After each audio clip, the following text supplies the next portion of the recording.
نحمدہ ونصلی علی رسولہ الکریم اما بعد فاعوذ باللہ من الشیطان الرجیم بسم اللہ الرحمن الرحیم۔ حاضرین و سامعین اکرام، السلام علیکم ورحمۃ اللہ وبرکاتہ۔ پروگرام الدین الخالص کے ساتھ ہم حاضر خدمت ہیں اور اس وقت ہمارے ساتھ معروف دینی اسکالر مفتی محمد اسحاق صاحب تشریف فرما ہے۔ پروگرام کے آغاز میں ایک خوشخبری کا یہ اعلان کیا جاتا ہے کہ مفتی محمد اسحاق صاحب کے اما پر المرکز الدین الخالص کا آغاز کر دیا گیا ہے۔ یہ ایک ادارہ ہے اور اس کے لیے ہمیں عمارت، کمپیوٹر اور ماہانہ بنیادوں پر تنخواہیں دینے کے لیے ماہانہ 1,10,000 روپے کا خرچ ہوگا، جس میں 5 افراد کمپیوٹر، کمپوزر، 2 علماء اور 1 نگران کی ضرورت ہوگی۔ ادارے سے مجدد چیزیں علمی کام نشر ہوں گے، جس میں ترجمہ و تفسیر قرآن کریم از مولانا محمد اسحاق صاحب، مولانا کے ہی تحقیقی کتبات کی 10 جلدیں، اصلاحی کتبات کی 10 جلدیں اور توضیح المسائل المعروف فتاوی اسحاقیہ 5 جلدیں اور مستند DVDs وہ نشر کی جائیں گی۔ آپ سے درخواست ہے ادارے کے لیے عطیات دیجیے اور رابطے کے لیے نمبر نوٹ کیجیے 0300 79 41 757 کاشف علی، اور بیرون ملک سے عطیات بھیجنے کے لیے آپ کو ویسٹرن یونین کا استعمال کرنا ہوگا۔ اندرون ملک کے لیے بھی آپ ہم سے اسی فون نمبر پر رابطہ کر کے بتایا جا سکتا ہے۔ دعا کیجیے اللہ تعالیٰ اس کام کو پایہ تکمیل تک پہنچائے، باقیات الصالحات کے اندر ہمارا شمار کرے اور اللہ تعالیٰ اس حقیر کاوش کو ہمارے لیے باعث نجات اخروی کر دے۔ اب ہم پروگرام کا آغاز کرتے ہیں۔ مولانا صاحب ایک صاحب پوچھتے ہیں کہ پرائز بانڈ کی رقم جائز ہے کہ نہیں، اس کے بارے میں ہمیں بتا دیں۔ پرائز بانڈ کا بتائیں نا ذرا، کیا طریقہ؟ پرائز بانڈ حکومت ایشو کرتی ہے مولانا صاحب، اور وہ ایک نوٹ ہوتا ہے جس پر پھر بعد میں لوگ اسے وہ حکومت قرعہ اندازی کرتی ہے، قرعہ اندازی کے ذریعے سے جو روکی ہوئی رقم ہوتی ہے وہ ایک آدمی کو مل جاتی ہے، پھر اگلی دفعہ دوسرے آدمی، پھر تیسرا، اس طرح ایک چلتا رہتا ہے سلسلہ۔ تو باقی رقم جمع ہوتی ہے؟ جی ہاں، وہ باقی رقم لوگوں کی رقم ایک قسم کی اسے جمع کر کے ایک لمبا اور طویل پروسیجر ہے ان کا، تو یہ ایک ایزی منی مل جاتی ہے ایک آدمی، لوگ باقی لوگ انتظار میں رہ جاتے ہیں، پھر اگلی دفعہ کسی اور کی باری آ جاتی ہے، اس طرح برسہ برس یہ سلسلہ چلتا رہے۔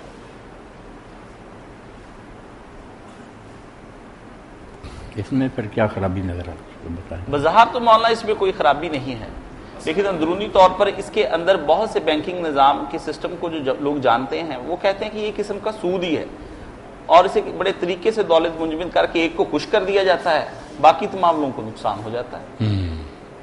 یعنی قرعہ نکال دیا جاتا ہے سب سے پیسے لے کر، لاٹری کی طرح کی چیز ہے یہ۔ باقیوں کو کہتے ہیں نقصان نہیں ہوتا۔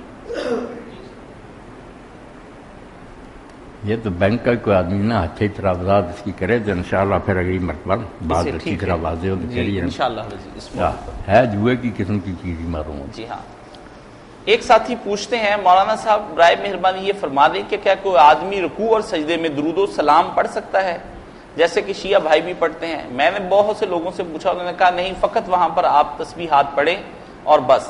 اس بارے میں فرمائیے۔ رکوع اور سجدے میں درود شریف پڑھا جائے تو اس میں کوئی برائی نہیں، نہ کوئی حرج ہے، پڑھ سکتا ہے۔ جب ہمیں اجازت ہے کہ نماز کے جس حصے میں جو چیز ہے دعا کریں، تو دعا کے شروع میں اللہ کے رسول پر درود شریف بہت عمدہ ہے نا، پھر دعا کی قبولیت کا وسیلہ۔ اسی لیے امام جعفر صادق فرماتے ہیں نا کہ جو رکوع اور سجدے میں تسبیحوں کے بعد یہ پڑھتا ہے اس کے رکوع اور سجدے کی نا قیمت 10 گنا ہو جاتی ہے، 10 گنا ثواب زیادہ ہو جاتا۔ پڑھ لینا چاہیے، کوئی بات۔ ایک دوست پوچھتے ہیں کہ میں نے ایک حدیث پڑھی ہے کہ ذکر بلکہ اس کے بعد دعا بھی کوئی کر لیں، پہلے تسبیح کریں، پھر چھوٹا درود پڑھیں، پھر کوئی دعا ربنا آتنا رب الرحیم، دعائیں پوری نماز میں آپ کر، ساتھ ہی جگانا شروع کرتے ہوئے رکوع میں جائیں، سیدھے کھڑے ہوں، ہر جگہ حضور نے دعا کی۔ نماز کا ترجمہ تو فارسی میں ہے نا، اصل میں صلاۃ دعا ہی ہے، یہ دعا کے لیے مقرر ہوا کہ اللہ کو سلام کرتے جا اور مانگتے جا، اس لیے پوری نماز میں نا ہر جگہ آپ کوئی نہ کوئی دعا مانگتے جائیں۔ اور اس میں ابن حزم رحمۃ اللہ علیہ کی بات بھی ٹھیک سمجھتا ہوں کہ عربی کی بھی پابندی نہیں، جو آپ کی زبان ہے، پنجابی، اردو، بنگالی، فارسی، اردو، سب میں نثر، نظم جس طرح بھی پڑھ سکیں پڑھ، دعائیں کرنے لگے نہیں ہے پھر پتہ چلے۔ نماز میں جان پیدا ہو جائے. یہ رسمی نماز ہے، ایسے جان چھڑائے رکھتے ہیں، بے شک تھوڑی پڑھیں، صرف فرض پڑھیے یا کوئی ضروری سنتے ہیں، دعائیں کریں، بس نماز پوری نہیں. یہ بعد والی عادت جان چھوڑ دیں کہ نماز کے بعد دعا کا یاد آتا، بعد میں تسبیحیں کریں، آیت الکرسی پڑھیں، دعا نماز میں کریں. آپ دیکھیں نا کہ جب بندوں سے کٹ کر اللہ اکبر کیا کر، سب سے بات چیز دیکھنا حرام صرف اللہ کی طرف ہے. اس کو معراج کہنا کہ آپ معراج پر گئے ہو. فَإِنَّهُ رب حضور نے کہا نمازی خیال کرے وہ اپنے رب سے اب راز نیاز کی باتیں کر رہے، کوئی نہیں سن رہا، وہ کہہ رہا رب سن رہا. تو اس وقت پھر اس سے بات نہ کرے. آپ مجھ سے ملنا ہے اس وقت تو بات نہ کرے. جب سلام کہہ کے چلے نا پھر مولوی صاحب یہ بھی کہہ رہا تھا، یہ بھی بیوقوف ہے. اس وقت کہتے جب میرے پاس آئے تو سلام تک آپ اللہ کے ہاں معراج میں، کوئی بندوں سے واسطہ نہیں. اس میں دعائیں کرتے، 7 موقع پر حضور نے نماز میں دعائیں کی. بعد میں پھر ذکر اذکار کریں، بعد میں بھی کبھی کرنے کو جی جائے کر لیں، حرام نہیں. مگر نماز کے بعد آپ نے کوئی ہاتھ نہیں اٹھایا نہ دعا کی. ایک دوست پوچھتے ہیں میں نے ایک حدیث پڑھی ہے کہ ذکر علی عبادت ہے، کیا یہ حدیث صحیح ہے؟ نہیں، سب جعلی. ذکر علی نے عبادت، کوئی کہتا کہ علی کے چہرے کو دیکھنا ہے، بات جعلی بنا. سب لوگوں نے بناوٹی بہت بنائی. ہاں، یہ جو حضرت ابوبکر عمر کے چیلے تھے انہوں نے بھی بنا لی بہت. کسی نے بنا لیا کہ حضور نے کہا اگر میں نبی نہ ہوتا تو عمر نے نبی ہونا تھا. سب بناوٹی. سب یہ چیلے جو ہے نا بعد بار انہوں نے دین ہی تباہ کر. علی بھی اچھے ہیں، ابوبکر عمر بھی اچھے ہیں، مگر ان کو رہنے دو اچھے ہی. صرف یہ نہ کرو کہ اپنی طرف سے گھر گھر کر فضیلتیں بیان کرتے رہو. ایک دوست پوچھتے ہیں مولانا صاحب صوفیہ کرام کی اصطلاح میں کشف کس چیز کا نام ہے؟ کیا کشف کی کوئی شرعی حیثیت ہے اور صحابہ کرام رضوان اللہ اجمعین کو بھی کشف ہوا کرتا تھا؟ کشف کا لفظی معنی کھول دینا. جب اللہ تعالیٰ کسی کے لیے کوئی بات کھول دیتا، اس کو سمجھا دیتا، اس کے دل میں ڈال دے تو یہ کشف ہی ہے. اب کشف ایک تو علمی ہوتا کہ کوئی علمی نقطہ پہلے وہ ذہن میں نہیں تھی، بات اچانک سمجھ میں آ گئی کہ وہ اس آیت کا تو یہ مفہوم ہے، سارے عقدے حل ہو گئے. کشف ہی یہ کشف علمی ہے. ایک کشف عملی بھی ہے کہ اللہ تعالیٰ ایسی کوئی چیز اس کے ہاتھ سے ظاہر کر دے جو عام لوگ نہ کر سکیں. وہ نبی کے ہاتھ سے ظاہر ہو تو معجزہ. معجزہ بھی ہمارا ہی لفظ ہے، معجزہ قرآن حدیث کا لفظ نہیں. وہاں آیاتن ہے، نشانی ہوتی نا اللہ کی قدرت کی اور اس کے سچے ہونے کی کہ اللہ ہے جس نے یہ کام کر دکھایا، مردہ زندہ ہو گیا، جو لاٹھی تھی وہ سام بن گئی. یہ اللہ کے کرنے کے کام. ایک طرف سے اس سے اللہ کا پتہ چلتا کہ کوئی ہے نا جو یہ سب کچھ کر سکتا. دوسری طرف سے نبی کا سچا ہونا ثابت ہوتا کہ اللہ کا پیارا ہی تھا تو اس کے لیے اللہ نے یہ نشان ظاہر کر دی. بعد میں ہو تو اس کو پھر ہم کرامت کہہ دیتے. مشکات میں بھی آخر میں باب الکرامات ہے جو صحابہ کرام کے بارے میں پیرائی کئی چیزیں اللہ تعالیٰ نے ان کی عزت افزائی کے لیے. ایک دوست کہتے ہیں میں دین کا علم حاصل کر رہا ہوں، ایک سوال پیدا ہوا، برائے مہربانی اس کی وضاحت کر دیں. اجماع اور اجتہاد اور بدعت یہ سب کام دین میں ایک نئی چیز کے اضافے کا باعث ہیں، تو ایک اسلام میں مقبول ہے دوسری مردود کیوں ہے؟ بدعت اور اجتہاد کا فرق واضح کرتے ہوئے مجتہد کی اہلیت بیان کر دیں. پورا دفتری سوال میں سمیٹ دیا نا، کہنے کو تو سوال چھوٹا تھا، سب کچھ بیان. اجتہاد پوری کوشش کرنے کو کہتے ہیں. آپ سنتے ہیں جد و جہد یا جد و جہد، تو جہد ہوتا پورا زور لگا، جتنی کو ہمت ہے نا آدمی ساری خرچ کر. تو یہ کوشش کرتے ہیں، اگر ہاتھوں سے کی جائے تو ہتھیاروں سے جہاد کہتے ہیں، وہ بھی اسی سے نکلا. اور اگر علم کے طور پر ہو کہ بات سمجھنے کے لیے اس نے پورا زور لگا لیا تو یہ اجتہاد ہے. کبھی آیتیں اور حدیثیں جو ہیں ان کو سمجھنے کے لیے کہ ان کا اصل معنی کیا، یہ بھی اجتہاد. نئی بات ان کا ہی فہم. کبھی ہے کہ کوئی سوال ہی نیا پیدا ہوا، آپ کے زمانے میں وہ شاید تھی نہیں، آپ کو پوچھتا کہ یہ جو چیز ہے اس کے بارے میں کیا حکم ہے، تو پھر اس کے لیے بھی عالم کو پوری محنت کرنی پڑتی. ٹامک ٹوئیاں نہیں مارتا، جو کچھ قرآن حدیث میں بیان ہو پہلے وہ سارا ہضم کرتا ہے، اس سے اس کو مزاج شریعت کا پتہ چلتا ہے. دین کا اس بارے میں مزاج یہ ہے، اس شعبے میں دین یہ چاہتا ہے، اس کی روشنی میں پھر آگے سوال حل کرتا جاتا. تو وہ مجتہد فاعل ہوگا جو اجتہاد، وہ مجتہد جو وہ محنت کرتا وہ اجتہاد. بدعت کیا ہے کہ جو چیزیں حضور کے زمانہ میں بھی تھیں، جو ضرورت اب کہتے ہیں نا یہ اس وقت بھی تھی، رکاوٹ بھی کوئی نہیں تھی مگر آپ نے نہیں کی. ایسی بات ثواب عذاب کی کوئی نکالے نا جس کا موجب سبب موجود تھا اس وقت. جیسے یہ کہتے ہیں مردوں کے لیے ختم پڑھتے، مردے بھی مرتے تھے، ان کو بخشوانے کے لیے کوششیں بھی دین بتاتا تھا، قرآن بھی تھا. یہ کوئی نیا نہیں اترا کہ اجتہاد کرے. میت بھی تھی، اس سے ہمدردی بھی تھی، قرآن بھی تھا، قرآن بھی حضور سب سے بڑھ کر جانتے تھے. اس لیے اگر یہ اس بارے میں کام دیتا ہوتا کہ قرآن پڑھ کر بخشو تو رسول اللہ کرتے. اب جو کہا کہ نہیں حضور نے نہیں کیا، میں کہتا ہوں اچھا ہی ہے، تیرے پر اللہ تعالیٰ پھٹکار بھیجے، اچھا تو اس کا مطلب رسول اللہ اس سے بے خبر رہا. کوئی عقل کر، کوئی چیز ہی نئی پیدا ہوئی نا کہ اس وقت تھی نہیں. لوگ پوچھتے ہیں یہ جو کمپیوٹر کا استعمال ٹھیک ہے یا نہیں، یہ جو ہوائی جہاز میں نماز کا کیا بنے، ایسی باتیں یہ تو ٹھیک ہے، یہ بدعت نہیں ہوتی، اس کا سبب نیا پیدا ہوا. دو باتیں میں نے علم کی بات کیا کہ بدعت والے بول بھی نہیں سکتے. اس چیز کا سبب اگر حضور کے زمانے میں تھا، جو ضرورت اب یہ بیان کرتے نا اس وقت بھی رکاوٹ بھی نہیں تھی. بعض چیزیں تھیں مگر رکاوٹ کی وجہ سے نہیں ہو سکی، وہ بعد میں بھی اگر ہوگی کوئی بات نہیں. جیسے تراویح کے بارے میں کہا جاتا ہے کہ حضور نے کہا فرض ہونے کا ڈر ہے، بعد میں وہ اندیشہ نہ رہا. تو جس کا سبب ہو مانے کوئی نہ ہوگا، پھر بھی نہیں آپ نے کیا وہ کام دین میں جو نیا کر دین میں ثواب بالکل اس پر اللہ کا غضب ہے. اور ثواب کی بجائے اللہ نے رسول نے ایسے عملوں کو بالکل رد کر کہ دین میں ترمیم کر.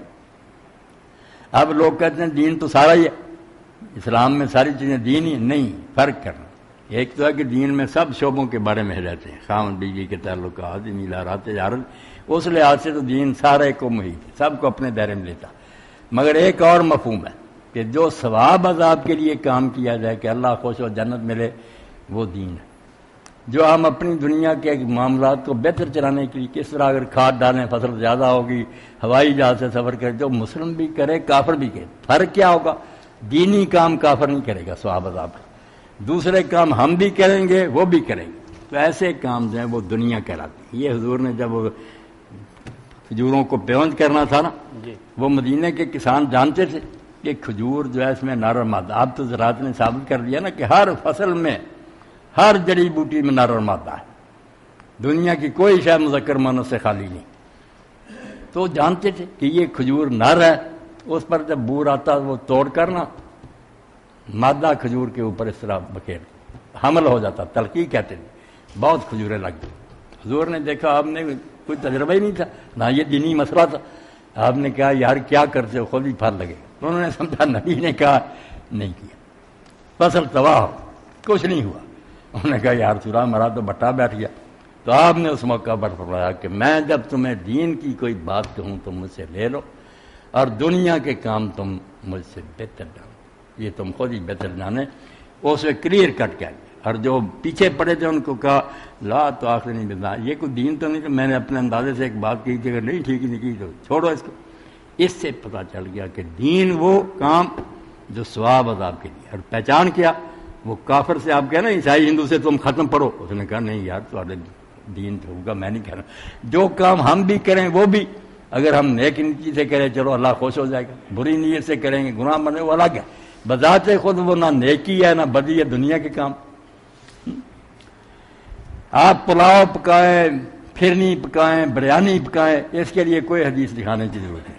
یہ آپ کھانے پینے کی چیزیں حلال حرام کا خیال کریں، پکائیں کھائیں جس طرح کی جائے. اگر آپ کہیں کہ یہ کام کرو ثواب ہوگا اللہ کو، پھر دکھانا پڑے کہ ثواب کہاں سے پتہ چلا. یہ تو غیب کی بات ہے کہ اللہ ثواب دے گا، یہ حضور نے بتائی. یہ ہے بدعت میں فرق. جزاک اللہ خیر. مولانا صاحب ایک صاحب پوچھتے ہیں نماز جمعہ کے لیے کیا خطبہ سننا فرض ہے؟ کس وقت تک ہم نماز جمعہ میں شامل ہو سکتے ہیں، یعنی اس کا آخری وقت کون سا ہے؟ ہماری بربادی میں اس چیز کا بھی دخل ہے کہ نماز جمعہ جو تھی نا وہ اصل میں خطبوں کے لیے تھی، ورنہ زور کی 4 رکعتیں کو بری تھی، 4 پڑھتے رہتے. یہ جو 2 ختم کر دی گئی ان کی بجائے 2 خطبے رکھے، یہ اسی لیے تھا کہ لوگ اللہ کی طرف سے جو واضح و نصیحت ہے نا دین آ کر سنیں. اس لیے اس کے لیے تو صحابہ کرام میں جو شوق تھا، تبکیر عربی میں کہتے ہیں، صبح سے صبح ہی نہاتے، کپڑے بدلتے، خطبے لگاتے، عید کی طرح مسجد میں جم کٹا، نفل پڑھ رہے ہیں، قرآن پڑھ رہے ہیں. وقت ہوتا ہے ایک ہی اذان ہوتی تھی، اس لیے کہ لوگ تو پہلے ہی جمع ہوتے تھے. یہ تو نہیں کہ اذان ہوئی اب آ رہے ہیں، پہلے لوگ بیٹھے. بس دن ڈھلا ممبر پر آپ بیٹھے، اذان ہوئی، آواز کیا، چلو۔ اس لیے جمعہ کے دن جو 2 رکعتیں ختم کی ہیں 2 خطبوں کے لیے، جو یہ نہیں سنتے، بڑے بڑے تابعین کا فتویٰ اور ان کی بات معقول ہے کہ جس نے خطبے نہیں سنے اس کا کوئی جمعہ نہیں، وہ آ کر شامل ہوتا، 4 رکعتیں پڑھے امام کے بعد اٹھ کر 2، کوئی نہیں اس کا جمعہ، اس کا کیا جمعہ جس نے خطبے نہیں سنے۔ اور یہ بات تو پکی ہے نا جو صحابہ صحیح حدیثوں ثابت کیا، اگر کوئی آدمی آپ بعد میں آ کر رہے نا 1 رکعت بھی نہیں ملی، اطلاع یاد میں ملا یا بعد میں رکوع کے، اس کی نہیں جمعہ، وہ بالکل پکا مسئلہ کہ اٹھ کر 4 پڑھے۔ یہ بھی آپ سن لیں کہ اگر جمعے کی نماز میں کوئی اس وقت بدقسمت آیا نا کہ دونوں رکعتیں گزر چکی ہیں، دوسری رکعت کا رکوع بھی چلا گیا، تو اب ملے تو ضرور ساتھ، مگر امام کے سلام کے بعد اٹھ کر 4 پڑھے، وہ کوئی نہیں نماز جمعہ اس کی، یعنی وہ ظہر پڑے گا، زور پڑے۔ حق تو یہ کہ آ کے شروع سے خطبے سنیں۔ ایک صاحب پوچھتے ہیں مولانا صاحب فرمائیے کیا ذاتی استعمال کے لیے جو زیور ہے اس پر زکوٰۃ لازم ہے؟ اگر میاں بیوی دونوں کے پاس زکوٰۃ دینے کے لیے پیسے نہیں تو اس کا کیا حل ہے؟ اس کا جواب دینے سے پہلے مجھے ایک بات یاد آ گئی کہ حضرت عمر رضی اللہ عنہ خطبہ دے رہے تھے جمعہ کا، تو حضرت عثمان رضی اللہ عنہ آئے خطبے کے دوران، تو آپ نے کہا آنے کا کوئی وقت ہے، اب آ رہے ہیں آپ؟ انہوں نے کہا میں نے اذان سنی تھی، اذان اس وقت ہے کہ میں تو اسی وقت آ گیا، میں نے تو غسل بھی نہیں کیا۔ تو فرمایا یہ دوسری برائی ہے کہ جمعے کے دن غسل نہیں کیا، ایک وہ لیش آیا ہو، دوسرا یہ کہ غسل بھی نہیں کیا۔ حضور نے فرمایا غسل و یوم الجمعہ واجب علی کل مسلم، جمعے کے دن تو ہر بالغ آدمی پر نہانا فرض کہ وہ واجب ہے کہ نہائے۔ خوشبو کا بھی کہا کہ اس کے گھر میں جو اعلیٰ سے اعلیٰ خوشبو ہے نا وہ لگا کر کپڑوں کو بھی ملے، بدن کو بھی ملے۔ مسلمانوں کا اجتماع، فرشتے آئے ہوئے ہیں، ایسا ماحول ہو کہ ہر طرف محکیں آ رہی۔ عید کہا ہے اس کو کہ ہر قوم کی عید ہے، یہ ہماری ہفتہ وار عید ہے، عید کی طرح اس کو منایا کرو، صبح سے نہا دھو کر آ جایا کرو، قرآن پڑھو۔ اور یہ بھی ساتھ میں بیان کروں کہ جمعہ کی نماز سے پہلے کوئی سنت نہیں کہ اتنی سنتیں پڑھنے، جمعہ کی نماز سے پہلے نفل ہے کہ آدمی آئے جتنا اس کا شوق ہے۔ کئی صحابہ نے 4 پڑھے، کسی نے 8 پڑھے، کسی نے 12 پڑھے، جتنا شوق ہے۔ جو خطبے کے دوران بدنصیب آئے نا کہ امام ممبر پر بیٹھ گیا، اس وقت آئے تو وہ 2 رکعتیں پڑھے۔ یہاں جو کہتے ہیں نا کہ نہیں آ کر ویسے ہی بیٹھ جائے پھر نہیں پڑھے نا، بالکل حضور نے حکم دیا کہ اذا دخل احدکم المسجد، جب تم میں سے کوئی مسجد میں داخل ہو والامام یخطب، اور امام اس وقت خطبہ دے رہا ہو، تو نہ بیٹھے جب تک 2 رکعتیں نہ پڑھے۔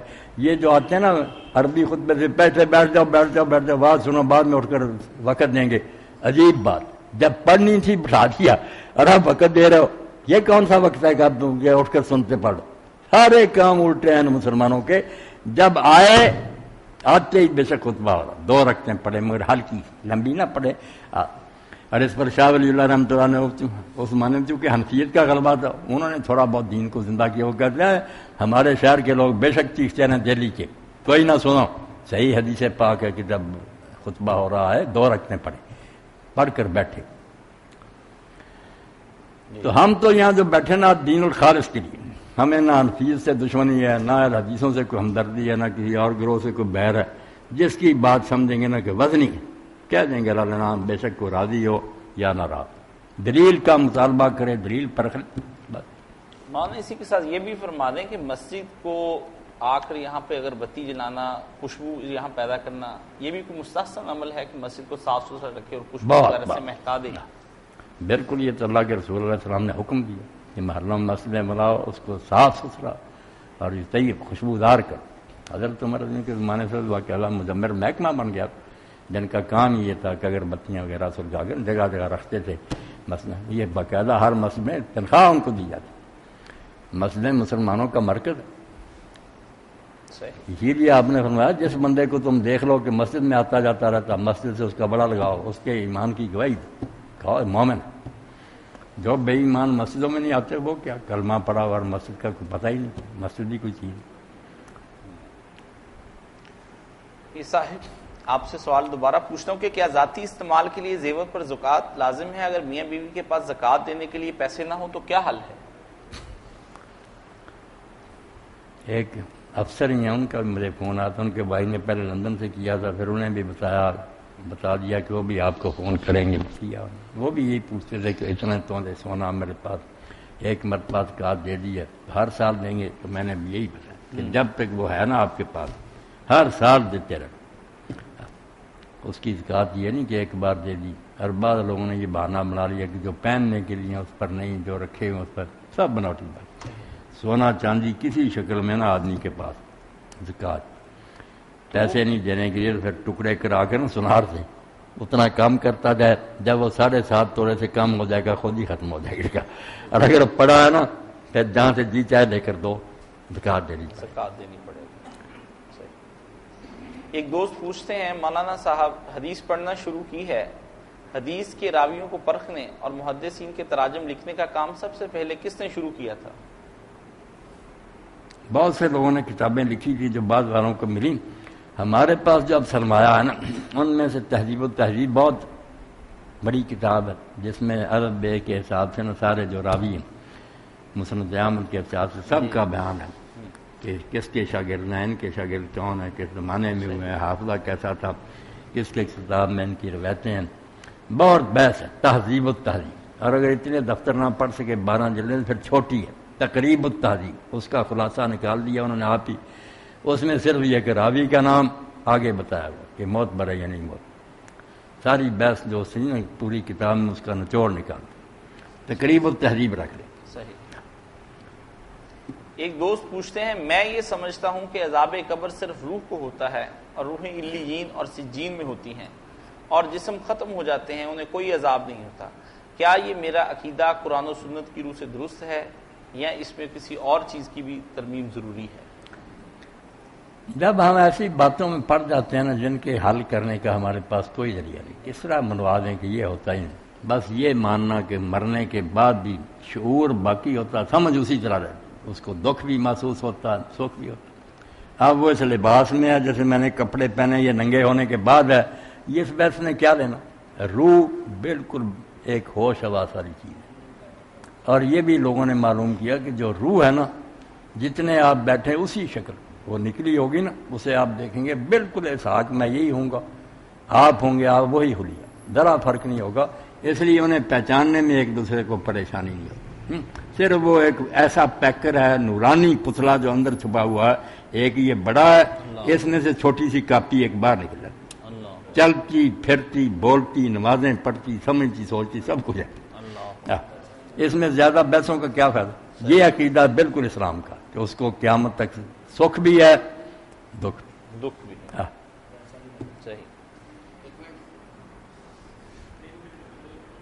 ایک دوست پوچھتے ہیں مولانا صاحب کیا بیت الخلاء میں اللہ کے ذاتی نام والی انگوٹھی پہن کر جایا جا سکتا ہے یا صفاتی نام کی انگوٹھیاں جیسے الجبار کئیوں نے کندھا کروایا ہوتا ہے؟ اس بارے میں ذرا وضاحت فرما دیں. ایک روایت لکھی ہے نا کہ حضور انگوٹھی اتار دیتے تھے مگر وہ صحیح نہیں، پہن کر جا سکتا. مگر خیال یہی رکھنا کہ اگر وہ اس پر کچھ اللہ کا نام کندھا نا ایک اچھی چیز لکھی ہو تو وہ اس کو نہ گندگی لگے پھر کوئی بات نہیں. اور یہ بات بھی امام مالک کی میں سمجھتا ہوں بہت ٹھیک ہے کہ آدمی اس حالت میں بیٹھا اذان ہو رہی ہے اور یہ تو جواب دیتا ہے کوئی بات نہیں. دنیا کی باتیں نہ کریں کہ آپ بھی ٹٹی پھر رہے میں بھی پھر رہے. جیسے باہر جاتے تھے ہم جنگلوں میں تو دونوں بیٹھ کر آپس میں گپیں مارنا، یہ بے ہوگی ہے. انسان نا آپس میں اللہ کا ذکر اگر وہ کرتا رہے اس میں کوئی پابند نہیں کہ وہ اللہ اکبر سنا یہ بھی کہ اللہ اکبر اشہد اللہ اللہ ذکر کرنا جو ہے نا اللہ کا یہ کسی حال میں منع نہیں. کئی بچیاں پوچھتی ہیں حیض کی حالت میں، وہ بھی سن لیں حیض کی حالت میں صرف قرآن نہیں آپ پڑھ سکتی. عام اگر بچیاں حافظہ وغیرہ نا پڑھاتی ہیں بچیوں کو، وہ حیض میں بھی پڑھاتی ہیں تو ٹھیک ہے کیونکہ ان کا حفظ نہ بھول جائے. باقی مرد نہیں پڑھ سکتا. مرد کو اگر غسل کی حاجت ہے وہ نہائے بغیر نہیں قرآن کی آیت پڑھ سکتا. ذکر اذکار جو ہے نا استغفر اللہ سبحان اللہ الحمدللہ درود شریف وغیرہ یہ سب پڑھ سکتا. عورتیں نہیں پڑھ سکتی، مرد نہیں پڑھے. قرآن مجید کہ میں قرآن تلاوت کر رہا ہوں یہ جن بھی نہ پڑھے کیونکہ اس کی کوئی مجبوری نہیں، کیوں نہیں اٹھ کر نہاتا. عورت بیچاری بے بس ہے، کئی دن ناپاک ہے، اس لیے اس کو اتنی رعایت ہے کہ اگر وہ اپنا حفظ دہرا لے زبانی اور بچیوں کو پڑھا لے تو جائے. اور کون ہے میرے عزیز؟ میرے رشتہ دار عزیز یہ ہے جو میرے پاس بیٹھے دین سے. اس لیے آپ لوگ جو نا میری قدر ہے، میرے دل میں آپ کی قدر ہے. کوئی غریب ہو مسکین، آپ ہزاروں امیروں سے بہتر اللہ کی باتیں سن رہے ہیں، رسول کی باتیں سن رہے ہیں. جی مولانا صاحب عالیہ صاحبہ پوچھتی انڈیا سے کہ میں یا اللہ کا ورد 4444 مرتبہ پڑھنا چاہتی ہوں، کسی جگہ پڑھا ہے کہ اس وظیفے کے لیے کسی عامل کی اجازت لینے کی ضرورت ہے، کیا آپ عامل ہیں اور مجھے اس وظیفہ پڑھنے کی اجازت دے سکتے ہیں؟ عالیہ بچی بہن جو ہے نا وظیفے اجازتوں کے محتاج وہ لوگوں کے اپنی طرف سے بنائے ہوئے ذکر اذکارن جن کے لیے ہوتا کسی سے اجازت رہو، وہ بھی انہوں نے اصل میں تو کاروبار بنایا ہوا کہ ہم سے اجازت لیں گے، پھر اجازت کے لیے پابندیاں رکھی ہیں۔ یہ کئی میگزین ان میں آتا ہے نا جو بتاتے ہیں، تھوڑا سا بتا دیتے ہیں کہ آپ کا رشتہ ہونے ہی والا، آگے کہہ دیتے ہیں ہم سے رابطہ کرو، اور رابطہ پھر پیسوں سے ہوتا۔ یہ سارا کاروبار ہے، کچھ نہیں۔ اللہ کا نام لینے میں بیٹا آپ کو اجازت لینے کی کیا ضرورت، کسی عمل کی ضرورت نہیں، آپ کو کچھ نہیں ہوگا، کوئی نہ جن نہ کوئی آپ کو تکلیف نہیں پہنچائے گا۔ یا اللہ بہت آپ 444 ساری پڑھیں، سبحان اللہ، اس سے بڑی کیا بات، اللہ کو آواز دیں، پڑھیں۔ عالیہ بچہ پڑھیں اس کو، بہت عمدہ ہے، کسی سے اجازت نہ لیں، اللہ نے اجازت دے دی ہے کہ مجھے یاد کرو، اللہ کے نام ہے، اللہ کہتا ہے اللہ کہو یا رحمان کہو، سارے میرے نام پیارے پیارے۔ ایک صاحب پوچھتے ہیں مولانا صاحب حفظ قرآن کو کر لینے کے بعد اگر کوئی آدمی اسے بھول جائے تو کس زمرے میں آتا ہے، جبکہ قرآن کا حفظ رکھنا خود انسان کے بس میں نہیں، میں نے بچپن میں قرآن کریم یاد کیا تھا، اب بھول گیا ہوں، برائے مہربانی اس بارے میں میری کچھ تشفی فرمائیں۔ جو آتا نا کہ جو قرآن میں بھی بھول گیا وہ کوڑی اٹھے گئی ہے تو باتیں درست نہیں، یہ حدیثیں بھی اپنی طرف سے بنائی ہیں، کوئی نہیں ان کا فائدہ۔ باقی جو حضور کو چیزیں بتائی گئی ہیں، آپ کے سامنے امت کے اعمال پیش کیے گئے، نیکیوں کی فہرست، برائیوں کی بھی، تو اس میں کہا نیکیوں میں یہ بھی دکھایا گیا کہ ایک تنکا اٹھا کر نا مسجد سے کسی نے باہر پھینک لیا، مسجد کو صاف کیا، یہ بھی معمولی کام نظر آتا مگر یہ بھی نیکیوں میں لکھا گیا۔ اور بھولنے والی باتیں جو گناہ، ان میں کہا یہ بھی ہے کہ کوئی کہا میں یہ آیت بھول گیا، یہ آیت چھوٹ، مجھے بھول جانا ہے برائی، اگر اس کا دخل نہیں بیچارے کوئی یاد نہیں رہتا کوئی بات نہیں، ورنہ کوشش کرنی چاہیے کہ اگر اللہ نے یہ نعمت دی ہے دہراتا رہے اور اس کو حفظ کرے، کیونکہ ثواب کتنا بڑا کہ حافظ قرآن کو قیامت کے دن جنت میں کہا جائے کہ پڑھتا جا اور چڑھتا جا، ہاں وہ جو پڑھتا جائے گا اگلی جنت میں جاتا چلے گا، جنتیں کو چھوڑی، جتنی قرآن کی آیتیں اتنی سیڑھیاں، اور سب سے آخری درجہ جو وہ فردوس ہے، فردوس کے اوپر اللہ تعالیٰ کا تخت عرش، تو فردوس میں اللہ کے نبی اور صدیق اور اعلیٰ درجے کے لوگ ہوں گے، اس لیے حافظ قرآن اگر حفظ کرے اور دہرائے اور سمجھے، باقی جو ہے نا صرف پڑھ کر ہی رہ گئے یاد کر کے، یہ بھی ظلم ہی ہے قرآن شریف کے ساتھ، چھوٹے بچوں کو یاد کرا دینا، ان بیچاروں کو یہ کہ بس یاد کر لیا، یہ سمجھایا ہی نہیں کہ بیٹا یاد کرایا، اگلی سٹیج یہ ہے کہ اس کو سمجھو، اور تیسری یہ ہے کہ پھر عمل کرو، ورنہ ہو سکتا ہے یہ حفظ تمہارے گلے ہی پڑ جائے۔ ایک صاحب پوچھتے ہیں کہ مولانا صاحب علماء کہتے ہیں کہ اوقاف اسلامی معاشی نظام ہے جو سود سے پاک ہے، صحابہ کرام کے دور میں بھی چلتا رہا، برائے مہربانی فرمائیے کہ یہ وقف کیا ہے، کیا یہ موجودہ بینک کے نظام کا متبادل ہو سکتا ہے یا نہیں؟ نہیں، وقف جو ہے اس کا معاشی نظام یا یہ جو ہے نا کہ بینکنگ سسٹم اس کے ساتھ تقابل کوئی، وقف تو ہوتا ہے نا کہ کسی جائیداد کے بارے میں آدمی یہ اعلان کر دے کہ یہ وقف ہے، یہ نہ تک کوئی وراثت میں بچوں کو ملے گا، کوئی تقسیم نہیں کر، نہ یہ بیچا جائے گا، نہ کسی کو ہبہ کیا جائے، یہ قیامت تک جائیداد اسی طرح نہ قائم رہے گی، مگر اس کے ساتھ وہ بیان کر دیتا کہ اس کے مصرف یہ ہے، اس کی جو آمدنی ہوگی ان کاموں پر خرچ ہوگی، میں اپنی زمین مسجد کو دے جاتا ہوں، یہ زمین میرے بچے نہیں لیں گے، نہ کوئی بیچ سکے گا، میں نے اتنے کھیت جو ہے نا مسجد کے نام وقف کریں، وہ اسی طرح رہیں گے، اس کی مینجمنٹ مسجد والے کریں گے، یہ وقف ہوتے ہیں۔ کوئی کسی کام کے لیے، کئی لوگوں نے مدرسوں کے لیے وقف کیے تھے کہ اس مدرسہ کے لیے میری زمینیں جائیدادیں، وقف روک دینے کو کہتے ہیں کہ انہوں نے جائیداد کو روک دیا کہ یہ نہ تقسیم ہوگی، نہ بیچی جائے گی، نہ کوئی اس کو ہبہ کر سکے گا، اسی طرح یہ پراپرٹی قیامت تک رہے گی، آمدنی اس کی ان کاموں پر خرچ ہو، تو وقف ہے بڑی نیکی، یہ صدقہ جاریہ جو ہے نا اس کی اعلیٰ شکل یہ ہے کہ آدمی وقف کرے، کوئی نہ کوئی چیز نا اس کو کہہ جائے کہ یہ بس اللہ کے نام پر اسی طرح رہے گی۔ جو حضرت فاطمہ رضی اللہ تعالیٰ عنہ کا نا حضرت ابوبکر کا زمینوں کا معاملہ فرض کر بنو نذیر کی زمینیں خرید، وہی یہی مسئلہ تھا، بات تو سب کو پتہ ہے، شیعہ سنی نے اور زیادہ وقف تھا نا، وہ تقسیم ہونے والی بات نہیں تھی، جو سوال تھا نا سنی شیعہ دونوں اور ماورج گئے، وہ ولیت کا تھا، مینجمنٹ کون کرے. یہ مسجد میاں صاحب نے وقف کر دیا، اب ان کے بیٹے متولی ہے. تو متولی بی بی فاطمہ رضی اللہ عنہ کہتی تھی میں حضور کی بچی میں ان کا انتظام کروں. کھانا پینا کسی نے نہیں تھا. جس طرح وہ خرچ ہو رہا تھا دونوں پارٹیاں مانتی تھی کہ حضور بھی یہ کرتے، یہی ہونا چاہیے کہ بنی ہاشم کو خرچ ملے، مسافروں کا انتظام کیا جائے، مجاہدین کو. اسی طرح وہ بکر عمر کرتے رہے، اسی طرح بی بی فاطمہ چاہتی تھی صرف انتظام کہ میرے ہاتھوں میں ہو، میں یہ بندوبست کروں. حکومت کہتی تھی نہیں، یہ حضور اس وقت حکومت کے نگران تھے، اس لیے حکومت کی پراپرٹی تھی، اب ہم نگران ہیں. حضرت ابوبکر نے کہا اللہ گواہ کہ خرچہ اسی طرح ملے گا بنو ہاشم کو جس طرح پہلے ملتا، اس میں کوئی کمی نہیں آئی. صرف حضرت معاویہ وغیرہ نے پھر خود ہی تقسیم کر لیا، اس کو بانٹ لیا، اپنے حصے کر لیا. انہوں نے برا کیا. پہلے جو تھا نا اس پر یہ انتظام کہ میں کروں، یا کوئی اتنی بات نہیں. جو کہتے ہیں نا حضرت فاطمہ رضی اللہ ناراض ہوگی، ناراضگی قدرتی بات ہے، یہ کوئی قیامت نہیں. میرے بچے کہیں کہ یہ بات ابا جی نے چھوڑی، ہم انتظام کریں گے، ان کو نہ ملے طبی طور پر رنج تو ہوتا ہے، وہ ناراض ہوں گے کہ یار ہمیں نہیں موقع دیا. یہ دینی مسئلہ نہیں، یہ طبی جو ہے نا رنجش، قدرتی آدمی ناراض ہو جائے میرا مانا نہیں کیا. انتظام ٹھیک تھا، اسی لیے حضرت علی رضی اللہ کے ہاتھ میں جب آیا انہوں نے کوئی رد و بدل نہیں کیا، نہ کسی وارثوں کو دیا، اسی طرح حکومت کے پاس ہی تھا. تو وقف کو سمجھنا چاہیے. عبد الواحد صاحب پوچھتے ہیں مولانا صاحب ہم نے مسکت سے آپ کو اباضی فرقے کی کتابیں بھیجی تھیں، یہاں ایک اباضی عالم کے پیچھے نماز پڑھتا ہوں، لیکن وہ نماز بہت تیزی سے پڑھتے ہیں، وہ سجدے میں ہوتے ہیں اور ہم رکوع میں، پھر اس کے بارے میں یہ ہوتا ہے وہ رکوع سجدے سے اٹھتے ہیں اتنی دیر میں، وہ ہم اٹھتے ہیں تو وہ قیام میں. ایسی صورت میں بتائیں کہ نماز دہرائیں یا نہیں، اور یہ صرف عصر کی نماز میں ہوتا ہے، مجبوری ہے ان کے پیچھے پڑھنا. نہیں میرے بھائی کتابیں آپ کی مل گئی تھیں، کچھ میں نے دیکھی پڑھی ہیں، بہت آپ نے اچھا کیا، اللہ تعالیٰ آپ کو اجر دے. ایسی چیزیں بھیجنی چاہیے، سب کے بارے میں واقفیت باتیں.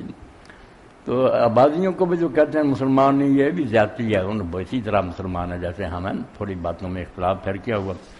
اسی لیے کئی لوگوں نے جب کہا جی نا آبادی مسلمان نہیں، تو پھر جو ہے نا الجامع الاحکام القرآن امام قرطبی کا حاشیہ، وہ ساتھ ساتھ ہی لکھتے گئے لکھنے والے کہ یار کیوں مسلمان ہے ٹھیک تھا. باقی نماز اگر اس طرح کی غلط شرط پڑھتے ہیں نا تو وہ آبادی ہوں یا اہل حدیث ہوں یا حنفی ہو، کیا ایسے آدمی کے پیچھے پھر نماز پڑھنی؟ نماز تو آرام سے پڑھنی چاہیے. صحیح، دہرائی بھی جا سکتی ہے اس میں. ایک بندہ نماز پڑھ لیتا ہے ایسے آدمی کے، چلو پڑھ لیتا تو پھر ہو گئی اس کی. مگر وہ جیسے حضور نے فرمایا نا، لوگوں نے پوچھا آپ نے جب بتایا نا کیسے حکمران آئیں گے، نماز اس وقت حکمران ہی پڑھاتے تھے، یہ تو نہیں کہ ممبری کے لیے کھڑے ہو گئے نماز کوئی پڑھی نہیں. یہ تو قیامت ہے نا، مسجد میں کبھی آئے نہیں ممبر بننا ہے پارلیمنٹ میں. اس وقت تو آخری نشانی یہ تھی نا کہ بے شک جتنا جی جائے بے ایمان ہو نماز پڑھتا ہو، نماز آخری نشانی، حکمران پڑھتے. مگر حضور نے فرمایا ایسے آئیں گے جو بے وقت پڑھیں گے، بالکل جلدی کاٹ چھان کے. جو پھر صحیح نماز پڑھنے والے تھے انہوں نے پوچھا ہمارا کیا بنے گا پھر؟ تو نبی علیہ السلام نے کہا وقت کا تو حال یہ ہے کہ تم وقت پر اپنے گھروں میں پڑھ لینا، پھر جا کر ان کے ساتھ پڑھ. مجبوری کا ہے کہ نہ پڑھو گے مصیبت آ جائے گی، مقدمہ بنا لیں گے کہ یہ ہمارے خلاف ہیں، تو تمہاری فرض ہو جائے گی گھر میں پڑھیے، نفل ہو جائے گی. اور کاٹ چھانٹ کا کہا کہ اگر وہ اس طرح قطر کے پڑھیں گے تمہیں پورا ثواب ہوگا، گناہ ان پر ہوگا، مگر اختلاف نہیں کرنا، نماز اکٹھے پڑھ کر. امت کا اتحاد اور اتفاق لازم ہے. یہ باتیں اللہ ثواب دے گا انشاءاللہ. نماز مل کر سب کو پڑھنی چاہیے، کوئی نہ کہا کہ یہ فلاں فرقہ ہے، یہ فلاں، سب پڑھو ساتھ. اسی لیے میں نے جمعے کے خطبے میں 5 تکبیروں کا بھی ذکر کیا، اتنی تکبیریں بھی حضور نے کہی. اس لیے کوئی شیعہ عالم جنازہ پڑھا رہا 5 اللہ اکبر کہے تو ابن مسعود نے کہا کہتے جاؤ جتنا امام کہتا، کوئی نجائز کر رہا. مولویوں کو چاہیے سارے اللہ کا نام لے کر جو کچھ کتابیں سب پڑھائیں کہ یہ بھی ٹھیک ہے، یہ بھی ٹھیک، تاکہ مسلمانوں کے ذہن کھل جائیں اور محبت سے ایک دوسرے سے ملیں. کیوں نفرت کرتے ہیں؟